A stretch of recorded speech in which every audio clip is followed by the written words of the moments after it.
Hello everyone, welcome to Digi's commerce Adda. ನಾನು ನಿಮ್ಮ DG sir. ಈ ಚಾನಲ್ನ ಮೇನ್ ಪರ್ಪಸ್ ಏನು ಅಂದರೆ ಕಾಮರ್ಸ್ ಸಬ್ಜೆಕ್ಟ್ಸನ್ನು ಈಸಿಯಾಗಿ ಎಕ್ಸ್ಪ್ಲೇನ್ ಮಾಡೋದು. ಅಕೌಂಟೆನ್ಸಿ, ಬಿಸ್ನೆಸ್ ಸ್ಟಡೀಸ್, ಎಕನಾಮಿಕ್ಸ್ ಮತ್ತು ಫೈನಾನ್ಷಿಯಲ್ ಲಿಟ್ರಸಿ ಕಾನ್ಸೆಪ್ಟ್ಸನ್ನು ಸಿಂಪಲ್ ಆಗಿ, ಕ್ಲಿಯರ್ ಆಗಿ, ಎಕ್ಸಾಮ್ ಓರಿಯೆಂಟೆಡ್ ವೇನಲ್ಲಿ ಕಲಿಯೋಣ ಮತ್ತು ಎಕ್ಸಾಮ್ಸ್ನಲ್ಲಿ ನಿಮಗೆ ಗುಡ್ ಮಾರ್ಕ್ಸ್ ಸ್ಕೋರ್ ಮಾಡಲು ಹೆಲ್ಪ್ ಮಾಡೋದು. Hello everyone, welcome to today's video. ಇವತ್ತಿನ ವಿಡಿಯೋದಲ್ಲಿ ಡಿಸಲ್ಯೂಷನ್ ಆಫ್ ಪಾರ್ಟ್ನರ್ಶಿಪ್ ಫಾರ್ಮ್ ಚಾಪ್ಟರಿಂದ 12 ಮಾರ್ಕ್ ಪ್ರಾಬ್ಲಮ್ನ ಹೇಗೆ ಸಾಲ್ವ್ ಮಾಡೋದು ಅಂತ ನೋಡೋಣ. ನಾನು ಇವತ್ತು ಸಾಲ್ವ್ ಮಾಡ್ತಿರೋ ಪ್ರಾಬ್ಲಮ್ ಕ್ವಶನ್ ಬ್ಯಾಂಕಿಂದ. ಇದು ಅಪ್ಡೇಟೆಡ್ ಕ್ವಶನ್ ಬ್ಯಾಂಕಿಂದ question number 1. Medha and Vidya are partners sharing profits and losses equally. They balance sheet as on 31st March 2025 was as follows. Old balance sheet information ಕೊಟ್ಟಿದ್ದಾರೆ. ಅದಾದಮೇಲೆ ಅಡ್ಜಸ್ಟ್ಮೆಂಟ್ ಇನ್ಫಾರ್ಮೇಷನ್ ಇದೆ. Prepare realisation account, partners capital account ಮತ್ತು bank account ಏನನ್ನ prepare ಮಾಡೋದಕ್ಕೆ ಹೇಳಿದ್ದಾರೆ.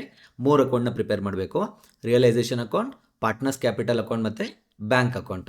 So realisation account ಫಾರ್ಮ್ಯಾಟ್ನ prepare ಮಾಡೋಣ. ಇದು ನಿಮಗೆ ರಿಯಲೈಸೇಷನ್ ಅಕೌಂಟ್ ಫಾರ್ಮ್ಯಾಟ್. ಡೆಬಿಟ್ ಮತ್ತು ಕ್ರೆಡಿಟ್ ಮ್ಯಾಂಡೇಟ್ರಿ. ನೀವೇನಾದರೂ ಮಿಸ್ಟೇಕ್ ಆಗಿ ಅದನ್ನು ಮೆನ್ಷನ್ ಮಾಡಿಲ್ಲ ಅಂತಂದರೆ 1 ಮಾರ್ಕ್ಸ್ನ ಲೂಸ್ ಮಾಡ್ಕೋತೀರಾ. ಸೊ ಫಾರ್ಮ್ಯಾಟ್ನ ನೀಟಾಗಿ ಡ್ರಾ ಮಾಡಿ. ಸೊ ಇದಾದಮೇಲೆ ನಿಮಗೆ ಮೇಯ್ನಾಗಿ ಡಿಸಲ್ಯೂಷನ್ ಆಫ್ ಪಾರ್ಟ್ನರ್ಶಿಪ್ ಫಾರ್ಮಲ್ಲಿ ನಾವು ಏನಕ್ಕೆ ರಿಯಲೈಸೇಷನ್ ಅಕೌಂಟ್ನ ಪ್ರಿಪೇರ್ ಮಾಡ್ತೀವಿ ಅಂತಂದರೆ, ನಮಗೆ ಡಿಸಲ್ಯೂಷನ್ ಅಥವಾ ಫಾರ್ಮ್ನ ಶಟ್ ಡೌನ್ ಮಾಡಿದಾಗ ನಮಗೆ ರಿಯಲೈಸೇಷನ್ ಪ್ರಾಫಿಟ್ ಇದೆಯಾ ಅಥವಾ ಲಾಸ್ ಇದೆಯಾ ಅಂತ ತಿಳ್ಕೊಳ್ಳೋದಕ್ಕೋಸ್ಕರ ರಿಯಲೈಸೇಷನ್ ಅಕೌಂಟ್ ಪ್ರಿಪೇರ್ ಮಾಡ್ತೀವಿ. ಇದು ಜಸ್ಟ್ ನಮಗೆ ಟೆಂಪ್ರವರಿ ಅಕೌಂಟ್ ಆಗಿರುತ್ತೆ. ಸೊ ಇಲ್ಲಿ ನೀವು ಕಾನ್ಸೆಪ್ಟ್ ಬೇಸಲ್ಲಿ ಹೋಗೋದಕ್ಕಿಂತ ಒಂದು ಶಾರ್ಟ್ಕಟ್ ಇದೆ. ಸೊ ಅದನ್ನು ಕಲೀರಿ, ತುಂಬಾ ಈಸಿ ಆಗುತ್ತೆ. ಏನದು ಶಾರ್ಟ್ಕಟ್ ಅಂತ ಅಂದರೆ, ರಿಯಲೈಸೇಷನ್ ಅಕೌಂಟ್ನ 7 ಸ್ಟೆಪ್ಸಲ್ಲಿ ಪ್ರಿಪೇರ್ ಮಾಡ್ಬೋದು. ಯಾವುದದು 7 ಸ್ಟೆಪ್ ಅಂತಂದರೆ, ಸ್ಟೆಪ್ 1ನಲ್ಲಿ ಏನು ಮಾಡ್ತೀವಿ ಅಂತಂದರೆ ಅಸೆಟ್ಸ್ನ ಟ್ರಾನ್ಸ್ಫರ್ ಮಾಡ್ತೀವಿ. ಸೊ ನಮಗೆ ಓಲ್ಡ್ ಬ್ಯಾಲೆನ್ಸ್ ಶೀಟಲ್ಲಿ ಕೊಟ್ಟಿರ್ತಾರೆ, ಆ ಅಸೆಟ್ಸ್ನ ಟ್ರಾನ್ಸ್ಫರ್ ಮಾಡ್ತೀವಿ. ಅಸೆಟ್ನ ಟ್ರಾನ್ಸ್ಫರ್ ಮಾಡಬೇಕಾದ್ರೆ ಅದರಲ್ಲಿ ಕ್ಯಾಶ್ ಬ್ಯಾಲೆನ್ಸ್ ಅಥವಾ ಬ್ಯಾಂಕ್ ಬ್ಯಾಲೆನ್ಸ್ ಏನಾದರೂ ಇದ್ದರೆ ಅದನ್ನೇ ಟ್ರಾನ್ಸ್ಫರ್ ಮಾಡಲ್ಲ. ಅದು ಬಿಟ್ಟು ಬೇರೆ ಏನು ಅಸೆಟ್ಸ್ ಇದೆ ಅದನ್ನೇ ಟ್ರಾನ್ಸ್ಫರ್ ಮಾಡ್ತೀವಿ. ಯಾಕೆ ಕ್ಯಾಶ್ ಅಥವಾ ಬ್ಯಾಂಕ್ ಬ್ಯಾಲೆನ್ಸ್ನ ನಾವು ಟ್ರಾನ್ಸ್ಫರ್ ಮಾಡಲ್ಲ ಅಂತಂದರೆ, ಅದು ಆಲ್ರೆಡಿ ನಮಗೆ ಕ್ಯಾಶ್ ಫಾರ್ಮಲ್ಲಿ ಇರುತ್ತೆ ಅಲ್ವಾ. ಸೊ ಅದನ್ನು ಮತ್ತೆ ನಾವು ರಿಯಲೈಸ್ ಮಾಡೋ ನೆಸಸರಿ ಇಲ್ಲ. ಅದರಿಂದ ನಾವು ಕ್ಯಾಶ್ ಅಥವಾ ಬ್ಯಾಂಕ್ ಬ್ಯಾಲೆನ್ಸ್ನ ಟ್ರಾನ್ಸ್ಫರ್ ಮಾಡಲ್ಲ. ಇದು ಸ್ಟೆಪ್ 1 ಆಗುತ್ತೆ. ಸ್ಟೆಪ್ 2ಅಲ್ಲಿ ನಾವು ಎಕ್ಸ್ಟರ್ನಲ್ ಲಯಬಿಲಿಟಿನ ಫೈಂಡ್ ಔಟ್ ಮಾಡಬೇಕು. ಏನು ಎಕ್ಸ್ಟರ್ನಲ್ ಲಯಬಿಲಿಟಿ ಅಂದರೆ, ಸೊ ಈಗ ಲಯಬಿಲಿಟಿ ಸೈಡಲ್ಲಿ ಓನರ್ ರಿಲೇಟೆಡ್ ಇನ್ಫಾರ್ಮೇಷನ್ ಇರುತ್ತೆ, ಅದ್ರ ಜೊತೆಗೆ ಥರ್ಡ್ ಪಾರ್ಟಿ ಲಯಬಿಲಿಟೀಸು ಇರುತ್ತೆ ಅಲ್ವಾ. ಸೊ ನಾವಿಲ್ಲಿ ಸ್ಟೆಪ್ 2ಅಲ್ಲಿ ಏನು ತೊಗೋಬೇಕು ಅಂತಂದರೆ ಎಕ್ಸ್ಟರ್ನಲ್ ಲಯಬಿಲಿಟಿ ಅಂದರೆ ಥರ್ಡ್ ಪಾರ್ಟಿ ಲಯಬಿಲಿಟಿಗಳನ್ನ ತೊಗೋಬೇಕಾಗುತ್ತೆ. ಫಾರ್ ಎಕ್ಸಾಂಪಲ್ ಕ್ರೆಡಿಟಾರ್ ಆಗಿರ್ಬೋದು, ಬಿಲ್ಸ್ ಪೇಯಬಲ್ ಆಗಿರ್ಬೋದು, ಬ್ಯಾಂಕ್ ಓವರ್ ಡ್ರಾಫ್ಟ್ ಆಗಿರ್ಬೋದು. ಸೊ ಇದನ್ನು ನಾವು ಟ್ರಾನ್ಸ್ಫರ್ ಮಾಡಬೇಕಾಗುತ್ತೆ. ಸ್ಟೆಪ್ 1ಅಲ್ಲಿ ಅಸೆಟ್ನ ಟ್ರಾನ್ಸ್ಫರ್ ಮಾಡ್ತೀವಿ. ಸ್ಟೆಪ್ 2ಅಲ್ಲಿ ಎಕ್ಸ್ಟರ್ನಲ್ ಲಯಬಿಲಿಟಿನ ಟ್ರಾನ್ಸ್ಫರ್ ಮಾಡ್ತೀವಿ. ಸ್ಟೆಪ್ 3ಅಲ್ಲಿ ಏನು ಮಾಡ್ತೀವಿ ಅಂತಂದರೆ, ಇಲ್ಲಿ ಅಸೆಟ್ನ ಟ್ರಾನ್ಸ್ಫರ್ ಮಾಡಿದ್ದೀವಿ ಅಲ್ವಾ, ಅದನ್ನು ರಿಯಲೈಸ್ ಮಾಡ್ತೀವಿ. ಅಂದರೆ ಅದನ್ನು ಸೆಲ್ ಮಾಡಿ ಕ್ಯಾಶ್ ಆಗಿ ಕನ್ವರ್ಟ್ ಮಾಡ್ಕೋತೀವಿ. ಸ್ಟೆಪ್ 3ಅಲ್ಲಿ ಅಸೆಟ್ ರಿಯಲೈಸ್ ಮಾಡ್ತೀವಿ. ಸೊ ಏನಾಗುತ್ತೆ, ನಮಗೆ ದುಡ್ಡು ಬರುತ್ತೆ ಅಲ್ವಾ ಬಿಸ್ನೆಸ್ಸಿಗೆ. ಒಂದು ಸಲ ನಮಗೆ ದುಡ್ಡು ಬಂದ ಮೇಲೆ ಸ್ಟೆಪ್ 3ನಲ್ಲಿ ನಮ್ಮ ಹತ್ರ ಎಕ್ಸ್ಟರ್ನಲ್ ಲಯಬಿಲಿಟಿ ಇದೆ ಅಲ್ವಾ, ಇದು ಫಸ್ಟ್ ಮೋಸ್ಟ್ ರೆಸ್ಪಾನ್ಸಿಬಿಲಿಟಿ ಆಗುತ್ತೆ ಬಿಸ್ನೆಸ್ಸಿಗೆ. ಏನು ಅಂತಂದರೆ, ನಾವು ಬಿಸ್ನೆಸ್ನ ಶಟ್ ಡೌನ್ ಮಾಡಬೇಕಾದ್ರೆ ಔಟ್ಸೈಡರ್ಸಿಂದ ನಾವು ಯಾವುದೇ ಲಯಬಿಲಿಟಿನ ತೊಗೊಂಡಿದ್ರೆ ಅಥವಾ ಬೆನಿಫಿಟ್ಸ್ನ ರಿಸೀವ್ ಮಾಡಿದರೆ ಆ ಅಮೌಂಟನ್ನು ನಾವು ಕ್ಲಿಯರ್ ಮಾಡಬೇಕಾಗುತ್ತೆ. ಸೊ ನಮ್ಮ ಹತ್ರ ಈಗ ಅಸೆಟ್ನ ಸೆಲ್ ಮಾಡಿದ್ಮೇಲೆ ಕ್ಯಾಶ್ ಇದೆ ಅಲ್ವಾ. ಸೊ ಏನು ಮಾಡ್ತೀವಿ, ಎಕ್ಸ್ಟರ್ನಲ್ ಲಯಬಿಲಿಟಿನ ಪೇ ಮಾಡ್ತೀವಿ.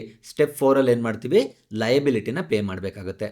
ಸ್ಟೆಪ್ 1 ಏನು, ಅಸೆಟ್ನ ಟ್ರಾನ್ಸ್ಫರ್ ಮಾಡ್ತೀವಿ. ಸ್ಟೆಪ್ 2ಅಲ್ಲಿ ಎಕ್ಸ್ಟರ್ನಲ್ ಲಯಬಿಲಿಟಿನ ಟ್ರಾನ್ಸ್ಫರ್ ಮಾಡ್ತೀವಿ.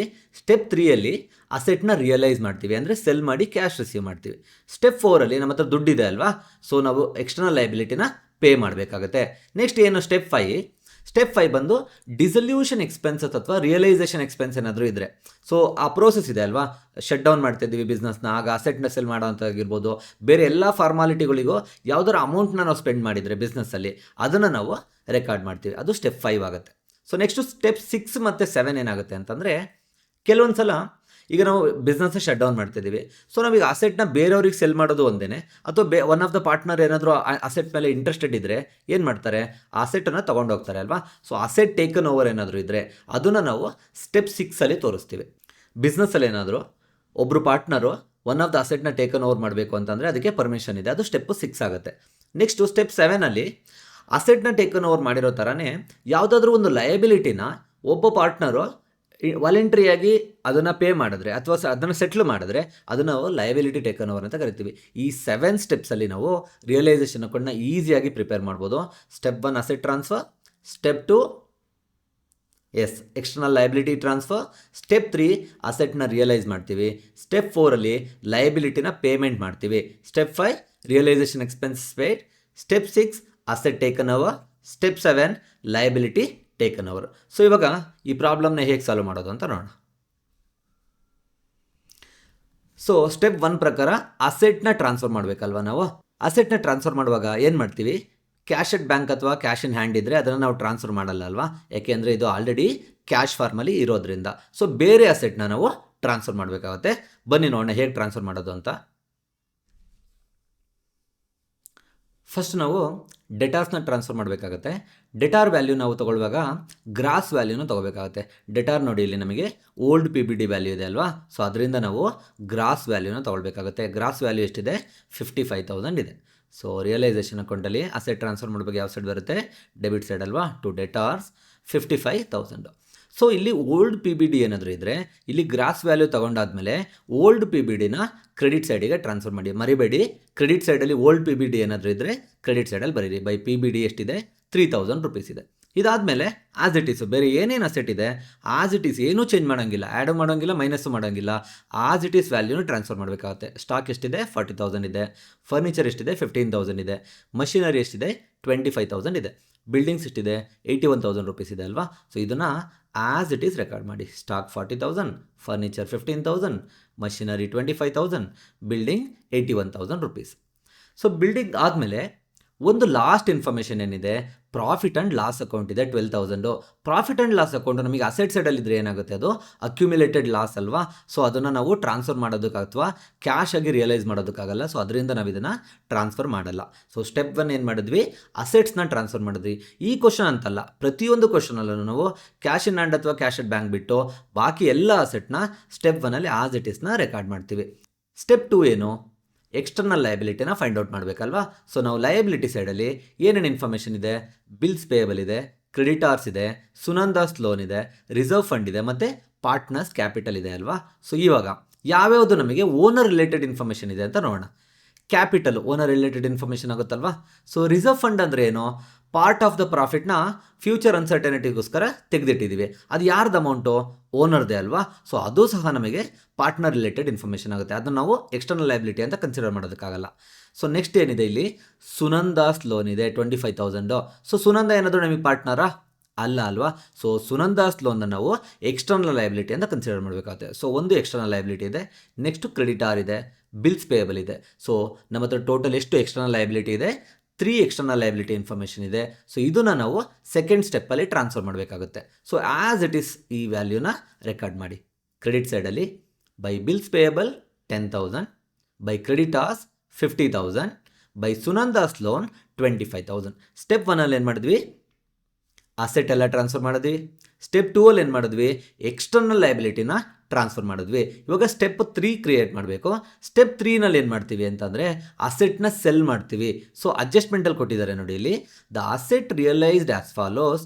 ಡೆಟಾರ್ನ ಸೆಲ್ ಮಾಡಿದಾಗ 52,000 ಬಂದಿದೆ, ಸ್ಟಾಕ್ನ ಸೆಲ್ ಮಾಡಿದಾಗ 39,000 ಬಂದಿದೆ, machineries rupees 24,000, building rupees 75,000 and furniture rupees 13,000. So ಇಲ್ಲಿ ಅಸೆಟ್ ರಿಯಲೈಸ್ಡ್ ವ್ಯಾಲ್ಯೂ ಕೊಟ್ಟಿದ್ದಾರಲ್ವಾ, ಆಸ್ ಇಟ್ ಈಸ್ ಸೇಮ್ ಇನ್ಫಾರ್ಮೇಷನ್ನ ಕ್ರೆಡಿಟ್ ಸೈಡಲ್ಲಿ ಬರೀರಿ.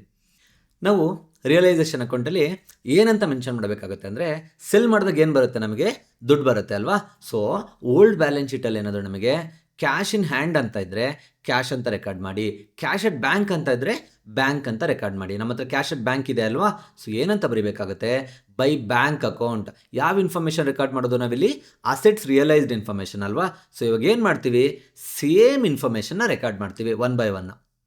ಸೊ ಡೆಟಾರ್ ಎಷ್ಟಿದೆ, 52,000 ಇದೆ, ಸ್ಟಾಕ್ 39,000 ಇದೆ, ಮಷಿನರಿ 24,000 ಇದೆ, ಬಿಲ್ಡಿಂಗ್ 75,000 ಇದೆ, ಫರ್ನಿಚರ್ 13,000 ಇದೆ. ಸೊ ಈ ಟೋಟಲ್ ಅಸೆಟ್ಸ್ನ ನಾವು ಕ್ರೆಡಿಟ್ ಸೈಡಲ್ಲಿ ರೆಕಾರ್ಡ್ ಮಾಡ್ತೀವಿ.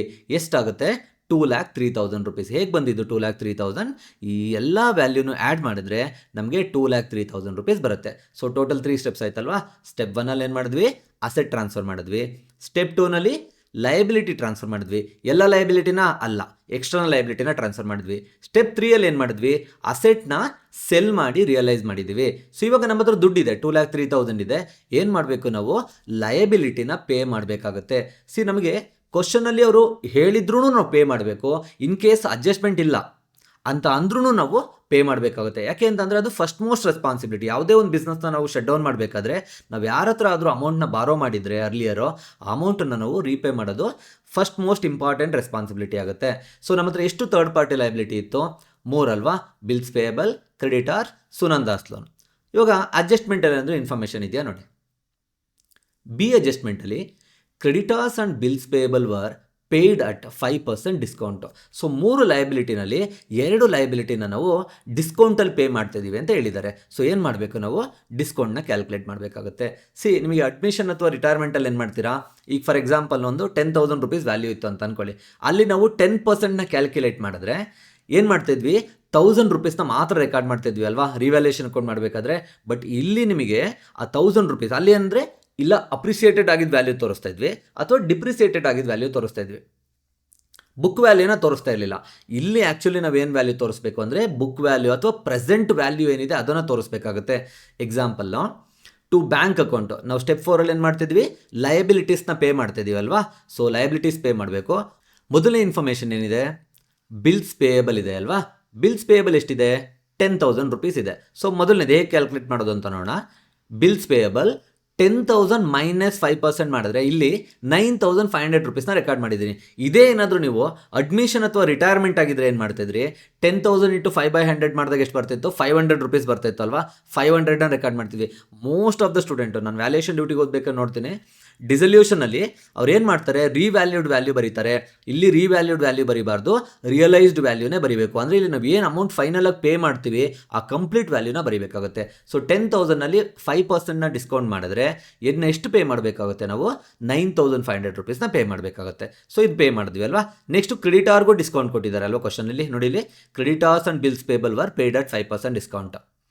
ಸೊ ಕ್ರೆಡಿಟಾರ್ಸ್ ಎಷ್ಟಿದೆ ವ್ಯಾಲ್ಯೂ, 50,000 ಇದೆ. ಸೊ ಕ್ರೆಡಿಟಾರ್ಸ್ 50,000 ಮೈನಸ್ 5% ಕ್ಯಾಲ್ಕುಲೇಟ್ ಮಾಡಿದ್ರೆ ಎಷ್ಟು ಬರುತ್ತೆ, 2,500 ರುಪೀಸ್ ಬರುತ್ತೆ. 50,000ನಲ್ಲಿ 2,500 ಡಿಸ್ಕೌಂಟ್ ಹೋದರೆ ಇನ್ನೆಷ್ಟು ನಾವು ಪೇ ಮಾಡಬೇಕಾಗುತ್ತೆ, 47,500 ರುಪೀಸ್ ಪೇ ಮಾಡಬೇಕಾಗುತ್ತೆ. ಇಲ್ಲಿ ಸುನಂದಾಸ್ ಲೋನ್ಗೆ ಏನಾದರೂ ಇನ್ಫಾರ್ಮೇಷನ್ ಇದೆಯಾ, ಇಲ್ಲ. ಬಟ್ ಪೇ ಮಾಡಬೇಕಾ ಮಾಡಬಾರ್ದಾ, ಮಾಡಲೇಬೇಕು. ಕ್ವಶನಲ್ಲಿ ಅವ್ರು ಹೇಳಿದ್ರು ನಾವು ಮಾಡಲೇಬೇಕು, ಅವ್ರು ಹೇಳಿಲ್ಲ ಅಂದರೂ ಸಹ ನಾವು ಪೇ ಮಾಡಲೇಬೇಕಾಗುತ್ತೆ. ಸುನಂದಾಸ್ ಲೋನ್ ಎಷ್ಟಿದೆ, 25,000 ರುಪೀಸ್ ಇದೆ. So record Sunanda's loan as it is 25,000. ಇಲ್ಲಿ ನಾವು ಡಿಸ್ಕೌಂಟ್ ಮಾಡೋಕ್ಕೆ ಅವಶ್ಯಕತೆ ಇಲ್ಲ, ಯಾಕೆ ಅಂದರೆ ಕ್ವಶನಲ್ಲಿ ನಮಗೆ ಡಿಸ್ಕೌಂಟ್ ಕೊಡಿ ಅಂತ ಹೇಳಿಲ್ಲ ಅಲ್ವಾ. ಸೊ ಇವಾಗ ಟೋಟಲ್ ಎಷ್ಟು ಅಮೌಂಟ್ನ ಪೇ ಮಾಡ್ತೀವಿ, 82,000 ಪೇ ಮಾಡ್ತೀವಿ. ಹೇಗೆ 82,000, bills payable 9,500, creditor 47,500, Sunanda's loan 25,000 rupees. So total ಎಷ್ಟು ಪೇ ಮಾಡಿದ್ವಿ, 82,000 ರುಪೀಸ್ನ ಪೇ ಮಾಡಿದ್ವಿ. ಸ್ಟೆಪ್ 1ಅಲ್ಲಿ ಏನು ಮಾಡಿದ್ವಿ, ಅಸೆಟ್ ಟ್ರಾನ್ಸ್ಫರ್ ಮಾಡಿದ್ವಿ. ಸ್ಟೆಪ್ 2ಅಲ್ಲಿ ಏನು ಮಾಡಿದ್ವಿ, ಎಕ್ಸ್ಟರ್ನಲ್ ಲಯಬಿಲಿಟಿ ಟ್ರಾನ್ಸ್ಫರ್ ಮಾಡಿದ್ವಿ. ಸ್ಟೆಪ್ 3ಅಲ್ಲಿ ಅಸೆಟ್ನ ರಿಯಲೈಸ್ ಮಾಡಿದ್ದೀವಿ. ಸ್ಟೆಪ್ 4ಅಲ್ಲಿ ಏನು ಮಾಡಿದ್ವಿ, ನಮ್ಮ ಹತ್ರ ಇರೋ ದುಡ್ಡಲ್ಲಿ ಎಕ್ಸ್ಟರ್ನಲ್ ಲಯಬಿಲಿಟಿ ಅಮೌಂಟನ್ನು ಪೇ ಮಾಡಿದ್ದೀವಿ. ನೆಕ್ಸ್ಟು ಸ್ಟೆಪ್ 5 ರೆಕಾರ್ಡ್ ಮಾಡೋಣ. Last adjustment dissolution expenses amounted to rupees 4,000 ಅಂತ ಕೊಟ್ಟಿದ್ದಾರೆ. ಅಂದರೆ ಒಂದು ಎಕ್ಸ್ಪೆನ್ಸ್ ಇನ್ಕರ್ ಆಗಿದೆ ಬಿಸ್ನೆಸ್ಸಲ್ಲಿ, ಅಮೌಂಟನ್ನು ನಾವು ಪೇ ಮಾಡಬೇಕು. ನಾವು ಪೇ ಮಾಡಿದ್ರೆ ಅದನ್ನು ಡೆಬಿಟ್ ಸೈಡಲ್ಲಿ ರೆಕಾರ್ಡ್ ಮಾಡಬೇಕಾಗುತ್ತೆ. Step 5 to bank account dissolution expense ಎಷ್ಟಿದೆ ಅಮೌಂಟ್ ಇಲ್ಲಿ, 4,000 ಅಲ್ವಾ, 4,000 ರುಪೀಸ್ನ ರೆಕಾರ್ಡ್ ಮಾಡಿ. ಸೊ ನಾವು ಟೋಟಲಿ ರಿಯಲೈಸೇಷನ್ ಅಕೌಂಟಲ್ಲಿ 5 ಸ್ಟೆಪ್ಸ್ನ ಟ್ರಾನ್ಸ್ಫರ್ ಮಾಡಿದ್ದೀವಿ. Asset transfer, external liability transfer, asset realised, liability paid and dissolution expenses paid. ಇನ್ನು 6 and 7 ಸ್ಟೆಪ್ ಉಳ್ಕೊಂತಲ್ವಾ. ಇಲ್ಲಿ ಅಡ್ಜಸ್ಟ್ಮೆಂಟಲ್ಲಿ ನಮಗೆ ಅಥವಾ ಈ ಕ್ವಶನಲ್ಲಿ ಅಸೆಟ್ ಟೇಕನ್ ಓವರ್ ಬಗ್ಗೆ ಆಗಲಿ ಅಥವಾ ಲಯಬಿಲಿಟಿ ಟೇಕನ್ ಓವರ್ ಬಗ್ಗೆ ಆಗಲಿ ಇನ್ಫಾರ್ಮೇಷನ್ ಇಲ್ಲ. ಸೊ ಅದರಿಂದ ಸ್ಟೆಪ್ 6 ಮತ್ತು ಸ್ಟೆಪ್ 7ನ ನಾವು ತೋರಿಸ್ತಾ ಇಲ್ಲ. ಸೊ ನಾನು ಅಪ್ಕಮಿಂಗ್ ಕ್ವಶನ್ಸಲ್ಲಿ, ಇದು ಪಾರ್ಟ್ 1 ವಿಡಿಯೋ ಅಲ್ವಾ, ಇದು ಈ ಕ್ವಶನ್ಗೆ ರಿಲೇಟೆಡ್ ಆಗಿ ಮಾಡಿದ್ದೀನಿ. ನಿಮಗೆ ಪಾರ್ಟ್ 2 ಮತ್ತು ಪಾರ್ಟ್ 3, ಪಾರ್ಟ್ 4 ಈ ಚಾಪ್ಟರಿಂದ ಟೋಟಲ್ 4 ಪ್ರಾಬ್ಲಮ್ನ ಸಾಲ್ವ್ ಮಾಡ್ತೀನಿ. ಮೆಜಾರಿಟಿ ಆಫ್ ದ ಅಡ್ಜಸ್ಟ್ಮೆಂಟ್ನ ನಾನು ಈ 4 ವಿಡಿಯೋಗಳಲ್ಲಿ ಕವರ್ ಮಾಡೋದಕ್ಕೆ ಟ್ರೈ ಮಾಡ್ತೀನಿ. ನಾನು ಆ ವಿಡಿಯೋಗಳಲ್ಲಿ ಎಕ್ಸ್ಪ್ಲೈನ್ ಮಾಡ್ತೀನಿ ಅಸೆಟ್ ಟೇಕನ್ ಓವರ್ ಅಥವಾ ಲಯಬಿಲಿಟಿ ಟೇಕನ್ ಓವರ್ ಇದ್ದರೆ ಹೇಗೆ ಟ್ರೀಟ್ ಮಾಡೋದು ಅಂತ. ಸೊ ಇವಾಗ ಈ ಇನ್ಫಾರ್ಮೇಷನ್ಗೆ ಸ್ಟಿಕ್ ಆನ್ ಆಗೋಣ. ಬೇರೆ ಏನು ಇನ್ಫಾರ್ಮೇಷನ್ ಇಲ್ಲ ಅಲ್ವಾ. ಸೊ ನಾರ್ಮಲ್ ಆಗಿ ಅಡ್ಮಿಷನ್ ಮತ್ತು ರಿಟೈರ್ಮೆಂಟಲ್ಲಿ ಹೇಗೆ ಬ್ಯಾಲೆನ್ಸಿಂಗ್ ಮಾಡ್ತಾರೆ ರಿವ್ಯಾಲ್ಯೂಯೇಷನ್ ಅಕೌಂಟ್ನ, ಅದೇ ರೀತಿ ಇಲ್ಲಿ ನಾವು ರಿಯಲೈಸೇಷನ್ ಅಕೌಂಟ್ನ ಸಹ ಬ್ಯಾಲೆನ್ಸಿಂಗ್ ಮಾಡಬೇಕಾಗುತ್ತೆ. ಸೊ ನಾವು we should check which side we are getting greater balance. Okay, so ನಾವು which side are we getting greater balance, actually debit side you are getting more balance. What is that, 3,02,000 rupees we getting. So ಏನು ಮಾಡಬೇಕು, ಈ same 3,02,000 ರುಪೀಸ್ನ credit ಸೈಡಲ್ಲಿ ಸಹ ಬರ್ಕೋಬೇಕಾಗುತ್ತೆ. So ಈ 3,02,000ನಿಂದ ಈ credit side ಟೋಟಲ್ನ minus ಮಾಡಿದ್ರೆ, ಈ 3,000ನಿಂದ 2,03,000ನ ಮೈನಸ್ ಮಾಡಿದ್ರೆ ನಮಗೆ 11,000 ರುಪೀಸ್ ಬರುತ್ತೆ. ಓಕೆ, ಈ 11,000 ಏನು ನಮಗೆ ಈ ರಿಯಲೈಸೇಷನ್ ಅಕೌಂಟ್ ಏನಕ್ಕೆ ಪ್ರಿಪೇರ್ ಮಾಡಿದ್ವಿ, ಲಾಸ್ ಅಥವಾ ಪ್ರಾಫಿಟ್ನ ಫೈಂಡ್ ಔಟ್ ಮಾಡೋದಕ್ಕೆ ಅಲ್ವಾ.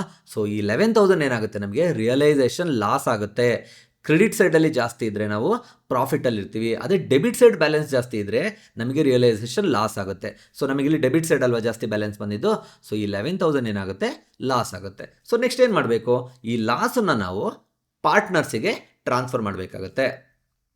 So by partners capital account, ಯಾರು ಪಾರ್ಟ್ನರ್ಸ್ ಇಲ್ಲಿ, ಮೇಧಾ ಮತ್ತು ವಿದ್ಯಾ. ಯಾವ ರೇಷಿಯೋದಲ್ಲಿ ಕೊಡಬೇಕಾಗುತ್ತೆ, ಈಕ್ವಲ್ ರೇಷಿಯೋ ಅಲ್ವಾ.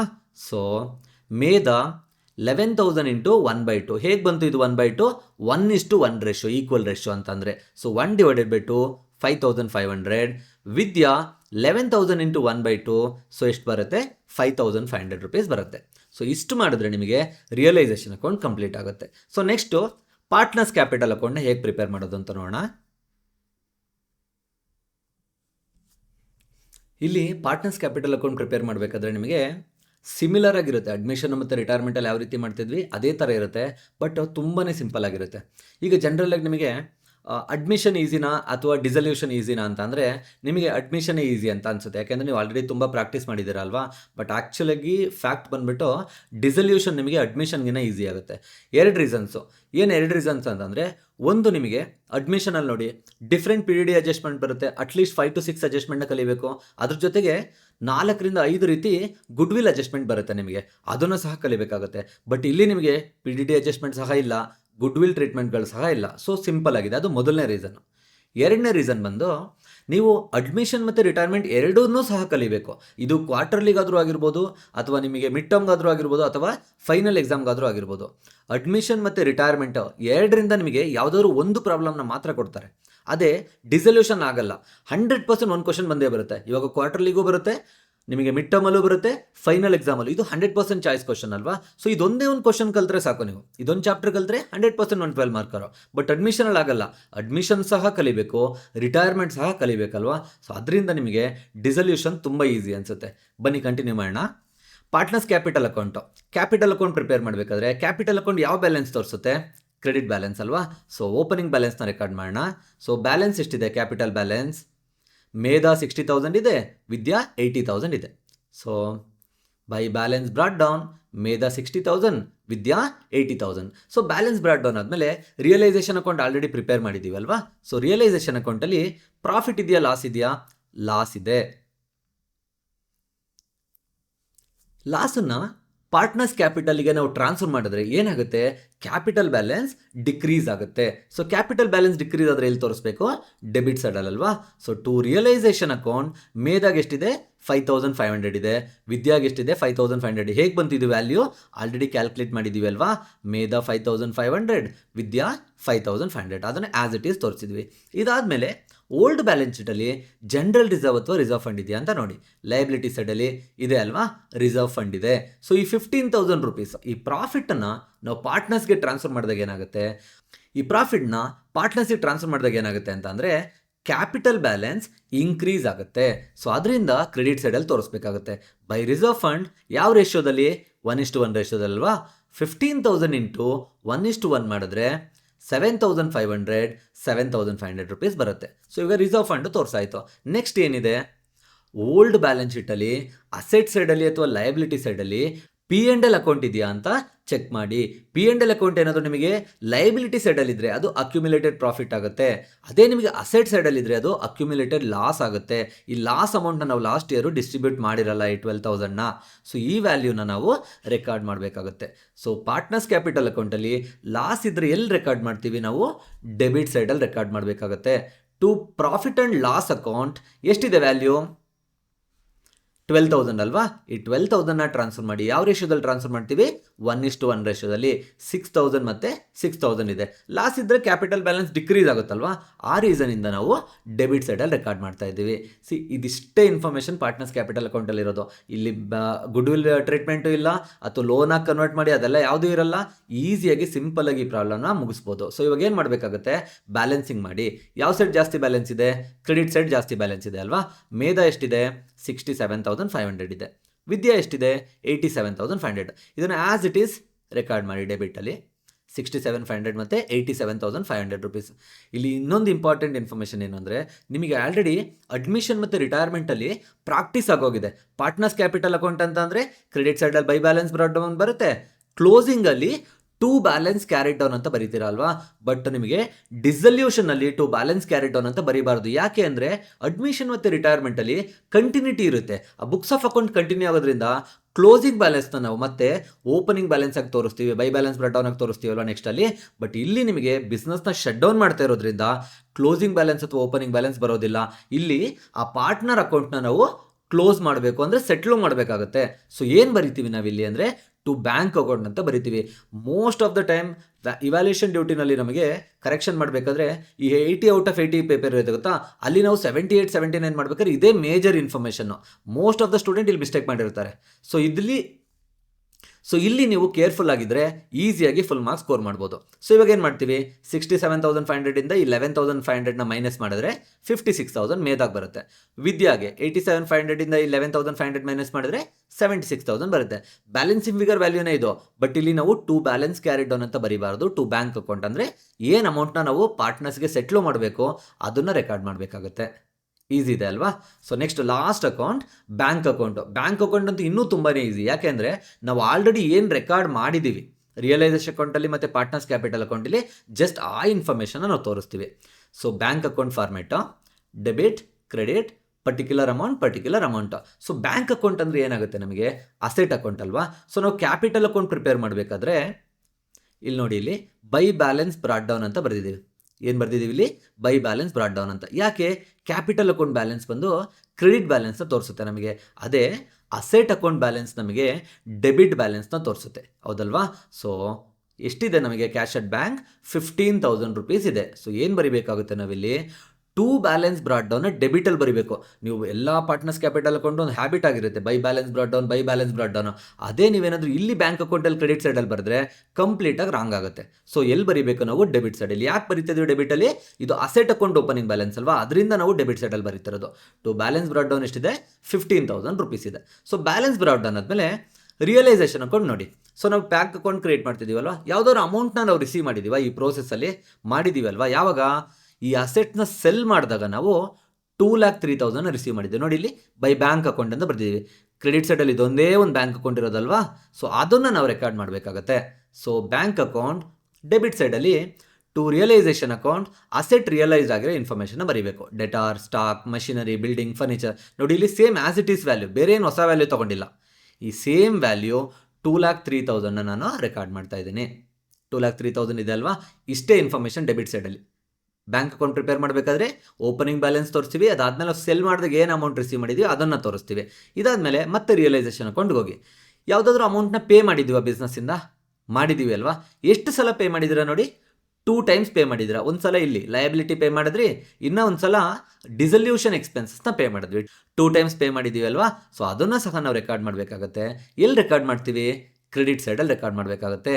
ಸೊ ಕ್ರೆಡಿಟ್ ಸೈಡಲ್ಲಿ ಬೈ ರಿಯಲೈಸೇಷನ್ ಅಕೌಂಟ್ ಏನು ಪೇ ಮಾಡ್ತಿದ್ದೀವಿ ಇಲ್ಲಿ, ಲಯಬಿಲಿಟೀಸ್ನ ಪೇ ಮಾಡ್ತಾ ಇದ್ದೀವಿ ಇಲ್ಲಿ. So as it is same value, ಏನು ವ್ಯಾಲ್ಯೂ ಇದೆ ಇದನ್ನೇ ನಾನು ರೆಕಾರ್ಡ್ ಮಾಡ್ತಾ ಇದ್ದೀನಿ. ಸೊ 9,500 ಪ್ಲಸ್ 47,500 ಪ್ಲಸ್ 25,000 ಮಾಡಿದ್ರೆ 82,000 ರೂಪೀಸ್ ಬರುತ್ತೆ. ಒಂದು ಸಲ ಪೇ ಮಾಡಿದ್ವಿ, ಇನ್ನೂ ಒಂದು ಸಲ ಪೇಮೆಂಟ್ ಇದೆ ಅಲ್ವಾ, ಏನದು ಡಿಸಲ್ಯೂಷನ್ ಎಕ್ಸ್ಪೆನ್ಸ್ ಇದೆ. So by realisation account dissolution expense ಎಷ್ಟಿದೆ, 4,000 ರೂಪೀಸ್ ಇದೆ. ಸೊ ಈ 4,000 ಸಹ ನಾವು ಪೇ ಮಾಡಬೇಕಾಗತ್ತೆ. ಇದಾದಮೇಲೆ ಬೇರೆ ಏನಾದರೂ ಇನ್ಫಾರ್ಮೇಷನ್ ಇದೆಯಾ, ರಿಯಲೈಸೇಷನ್ ಅಕೌಂಟಲ್ಲಿ ಬೇರೆ ಯಾವುದಾದ್ರೂ ಬ್ಯಾಂಕ್ ಇದೆಯಾ, ಇಲ್ಲ. ಸೊ ಪಾರ್ಟ್ನರ್ಸ್ ಕ್ಯಾಪಿಟಲ್ ಅಕೌಂಟಲ್ಲಿ ನೋಡಿ, ಕ್ರೆಡಿಟ್ ಸೈಡಲ್ಲಿ ಯಾವುದಾದ್ರು ಬ್ಯಾಂಕ್ ಇದೆಯಾ, ಇಲ್ಲ. ಅದು ಡೆಬಿಟ್ ಸೈಡಲ್ಲಿ ಇದೆಯಾ, ಇದೆ ಅಲ್ವಾ. ನಾವು ಮೇಧಾ ಮತ್ತು ವಿದ್ಯಾ ಅಕೌಂಟ್ನ ಸೆಟ್ಲ್ ಮಾಡಿದ್ದೀವಿ. ಎಷ್ಟು ಅಮೌಂಟ್ ಪೇ ಮಾಡಬೇಕು, 56,000 ಮತ್ತು 76,000 ಅಲ್ವಾ. ಅದು ಲಾಸ್ಟ್ ಇನ್ಫಾರ್ಮೇಷನ್ ರೆಕಾರ್ಡ್ ಮಾಡಿ. ಬೈ ಪಾರ್ಟ್ನರ್ಸ್ ಕ್ಯಾಪಿಟಲ್ ಅಕೌಂಟ್ ಮೇಧಾಗೆ ಎಷ್ಟು ಪೇ ಮಾಡಿದ್ವಿ, 56,000. ವಿದ್ಯಾಗೆ ಎಷ್ಟು ಪೇ ಮಾಡಿದ್ವಿ, 76,000 ಪೇ ಮಾಡಿದ್ವಿ. ಸೊ ಟೋಟಲ್ ಎಷ್ಟಾಗುತ್ತೆ, 1,32,000 ರೂಪೀಸ್ ಆಗುತ್ತೆ. ಸೊ ಬ್ಯಾಂಕ್ ಅಕೌಂಟಲ್ಲಿ ಡೆಬಿಟ್ ಮತ್ತು ಕ್ರೆಡಿಟ್ ಎರಡೂ ಸೈಡು ನಿಮಗೆ ಈಕ್ವಲ್ ಆನ್ಸರ್ ಬರಬೇಕು. ಸೊ ಡೆಬಿಟ್ ಸೈಡಲ್ಲಿ ಎಷ್ಟಿದೆ, 2,18,000 ಇದೆ. ಆ ಸೇಮ್ ವ್ಯಾಲ್ಯೂನ ನೀವು 2,18,000 ಕ್ರೆಡಿಟ್ ಸೈಡಲ್ಲಿ ಸಹ ರೆಕಾರ್ಡ್ ಮಾಡಿ. ಇಷ್ಟು ಮಾಡಿದ್ರೆ ಈಸಿಯಾಗಿ ನೀವು ಡಿಸಲ್ಯೂಷನ್ ಆಫ್ ಪಾರ್ಟ್ನರ್ಶಿಪ್ ಫಾರ್ಮ್ ಚಾಪ್ಟರ್ಲಿ 12 ಮಾರ್ಕ್ಸ್ನ ಸ್ಕೋರ್ ಮಾಡ್ಬೋದು. ಕೆಲವೊಂದು ಡಿಫಿಕಲ್ಟ್ ಅಡ್ಜಸ್ಟ್ಮೆಂಟ್ಸ್ ಬರುತ್ತೆ, ಅಪ್ಕಮಿಂಗ್ ಪ್ರಾಬ್ಲಮಲ್ಲಿ ನಾನು ಎಕ್ಸ್ಪ್ಲೈನ್ ಮಾಡ್ತೀನಿ. ಡಿಫಿಕಲ್ಟ್ ಏನಲ್ಲ, ಆ ಕಾನ್ಸೆಪ್ಟ್ನ ಅರ್ಥ ಮಾಡಿಕೊಂಡ್ರೆ ಈಸಿಯಾಗಿ ನೀವು ಸಾಲ್ವ್ ಮಾಡ್ಬೋದು. ಈಸಿ ಇದೆ ಅಲ್ವಾ ಈ ಚಾಪ್ಟರು. ನಿಮಗೆ ನಾನು ಮಾಡ್ತಿರೋ ವಿಡಿಯೋ ಇಷ್ಟ ಆಗ್ತಿದ್ರೆ ಅಥವಾ ನಿಮಗೆ ಅರ್ಥ ಆಗ್ತಾ ಇದೆ, ಎಕ್ಸಾಮಿಗೆ ಹೆಲ್ಪ್ ಆಗ್ತಿದೆ ಅಂತಂದರೆ ವಿಡಿಯೋನ ನಿಮ್ಮ ಫ್ರೆಂಡ್ಸ್ ಜೊತೆಗೆ ಶೇರ್ ಮಾಡಿ, ಕಾಮೆಂಟಲ್ಲಿ ಮೆನ್ಷನ್ ಮಾಡಿ, ಲೈಕ್ ಓಕೆ ಚೆನ್ನಾಗಿದೆಯಾ, ಅಥವಾ ಬೇರೆ ಏನಾದರೂ ಇಂಪ್ರೂವ್ಮೆಂಟ್ ಮಾಡ್ಕೋಬೇಕಾ ಟೀಚಿಂಗಲ್ಲಿ, ಅಥವಾ ಬೇರೆ ಯಾವ ರೀತಿ ಎಕ್ಸ್ಪ್ಲೈನ್ ಮಾಡಬೇಕು, ತುಂಬ ಸ್ಲೋ ಆಗಿ ಎಕ್ಸ್ಪ್ಲೈನ್ ಮಾಡ್ತಿದ್ದೀವಾ. ಸೊ ಏನೇ ಒಪಿನಿಯನ್ ಆದರೂ ಆಗಿರ್ಬೋದು, ಅದನ್ನು ಕಾಮೆಂಟ್ ಬಾಕ್ಸಲ್ಲಿ ನೀವು ಮೆನ್ಷನ್ ಮಾಡಿ ಅಥವಾ ಶೇರ್ ಮಾಡಿ. ಅದ್ರ ಜೊತೆಗೆ ಚಾನಲ್ನ ಸಬ್ಸ್ಕ್ರೈಬ್ ಮಾಡೋದನ್ನ ಮರಿಬೇಡಿ. Thank you so much for watching the video. Part 2ನಲ್ಲಿ ಸಿಗೋಣ. ನಮ್ಮ ವಿಡಿಯೋ ನಿಮಗೆ ಇಷ್ಟವಾದರೆ ಮತ್ತು ಯೂಸ್ಫುಲ್ ಅನಿಸಿದರೆ ಮಾತ್ರ please like, comment, share and subscribe to our channel. Your support motivates us to come up with more helpful videos like this. Let's simplify commerce together.